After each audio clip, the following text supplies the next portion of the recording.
This might not be one of the most practical knives I've bought in a while, but it sure is one of the coolest.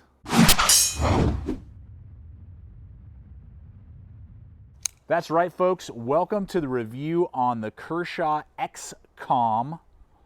Really cool, inspired by a World War II trench knife. Just super fun, very cool. For the $27.99 that I paid for it over on Blade HQ, you're getting a lot of knife. It's definitely got a way cool factor.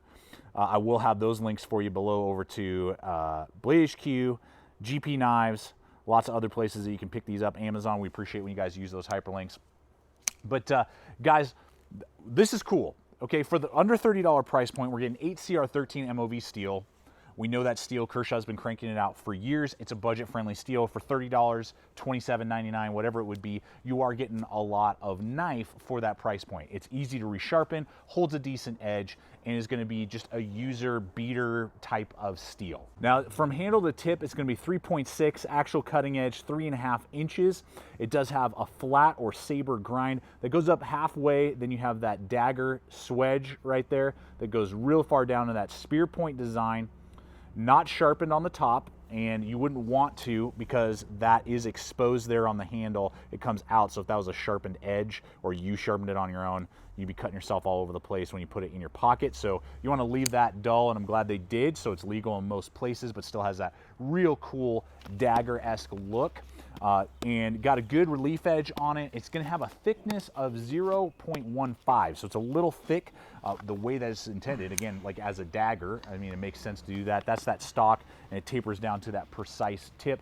And that's why I said not necessarily one of the most functional, you know, like a full flat grind, an 1/8 of an inch thick, or, you know, like a high saber would be more functional, not having that big long swedge. It's ultra cool, don't get me wrong, and does do a good EDC job. I mean, it's absolutely, you know, can stand up to a lot of other blades out there, but there are other knives that you'll find that will be better with food prep, will be slightly better slicers. Very few knives will be better piercers and penetrators in that way. That's the way the knife is designed, is basically a one-swedged or one-edged dagger. I mean, as a, you know, World War II trench knife, you know, feel to it, obviously.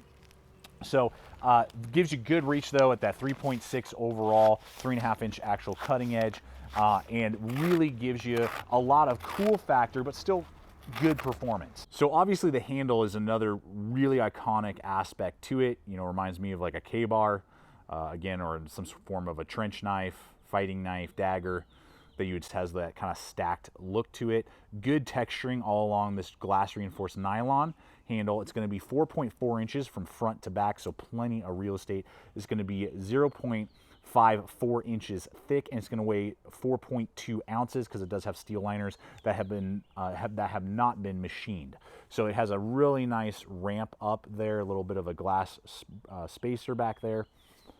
When you flip this thing open, you can see there with my large size hands, I got plenty of real estate. Really like that aspect. Feels full in the hand. That's really good for this type of a knife. You want it to feel full. You don't want it to be this really sleek, slim blade, because then you're not going to have really good grip. And if in the idea, obviously, of like a trench knife dagger, you'd want to have a really good grip on the blade. Now, that ramp works very well. Really lock my thumb into place there. There's just a little touch of jimping where the steel liners come through that you can grab. Nothing super aggressive. Deep cut in right here. So, I mean, I'm definitely locked into place in a hammer grip or in that natural grip. I'm going to have real good feel and control over the knife, which is great. The edge is real close as well, so I have good control over the edge. And then it kind of bells out, you know, flares out the back. I like that aspect as well.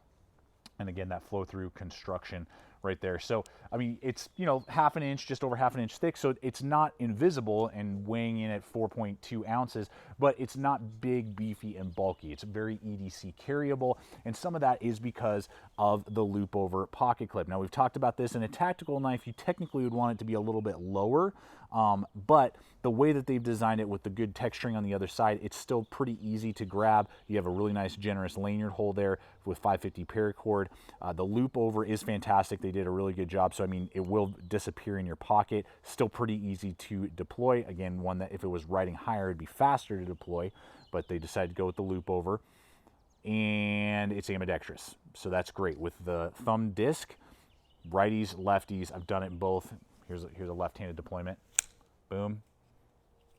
Easy. So righties and lefties, the pocket clip tip up is designed perfectly. I have zero issues with it, blacked out as well, so it's gonna be really nice and low profile, giving you this really cool feature. And again, for like less than 30 bucks, you're getting a really cool, just, you don't have to spend $200. I have plenty of $200 pocket knives. That's great. But sometimes it's nice to be able to just get a budget-friendly blade that has a really cool, blacked out World War II trench knife dagger feel to it, and it's not going to break the bank, and it's going to perform. Okay, so we'll go ahead and hit deployment, lockup, all that stuff. Now, the only issue that I have with the entire knife is that the quality control is slightly off in that the centering on the blade is just slightly to the right. It's not rubbing, hasn't floated at all, but it is just slightly off, which, you know, I would have liked to have that dead center. I could play with the pivot maybe a little bit. It's a $30 knife. It's off by just a few degrees. I'm not going to send it back. I mean, if it was a $200 knife, I would, you know, but for this, it's like, yeah, it's a budget-friendly folder. That is something that sometimes you find with budget-friendly blades, you know, made in China, the HCR. Now, it does have nylon bushings. You know, it would be nice to see bronze. They're smooth.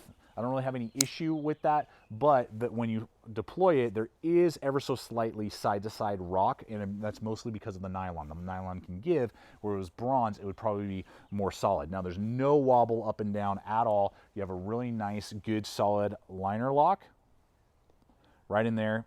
Hits about 40% of the blade, no issues at all. Easy for me to disengage, regardless if I'm deploying it as a righty or as a lefty. Easy for me to close one-handed. So zero complaints, good liner lock there. Got a decent sized stop bar. Not the biggest I've ever seen, but not the smallest either. So that's going to stop it in place. Then we do have that thumb disc that you would know if you ever owned a Kershaw Emerson or an Emerson blade. They're using probably actually one of those. So again, working perfectly for Ambidextrous. Easy for me to engage. Didn't even have to flick my wrist there, so you can see those Teflon bushings do work well. And it's easy to engage and deploy. The only issue that I would have with it, and just it's more of a reference point, and this usually happens with most thumb disc or even some thumb studs. So you got about a quarter of an inch of the blade that is underneath that disc. So if you're doing like cardboard cutting or something else that's like a long piece of plastic or something that's really far and close up to the handle, it will bind up on the thumb disc. So that's just something to be aware of. It will happen from time to time if you get really close to the handle and you start cutting. You might get it to catch sometimes. You're like, what is going on? It's the thumb disc. It's just the way the design is. It's something for you to be aware of. But lockup, deployment for 30 bucks, really no complaints. Just wish they had bronze bushings. Well, folks, there you have it. I hope you have enjoyed this review on the Kershaw XCOM. If you've been thinking about it, if this design connects with you, do it.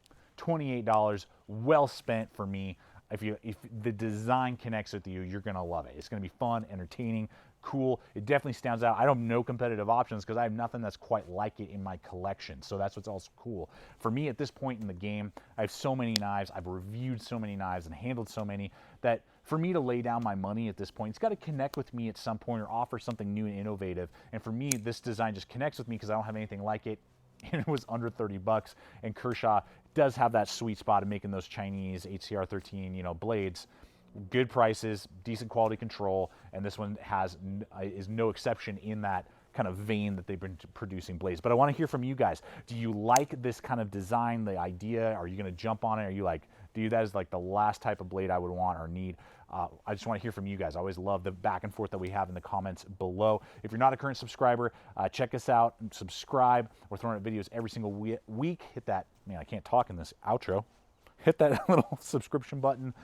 Hit the other videos because we're throwing up a bunch every single week in Instagram and Facebook. We got social media going on. Lots of fun. So, guys, thank you so much. Looking forward to reading the comments below. As always, stay equipped, stay prepared.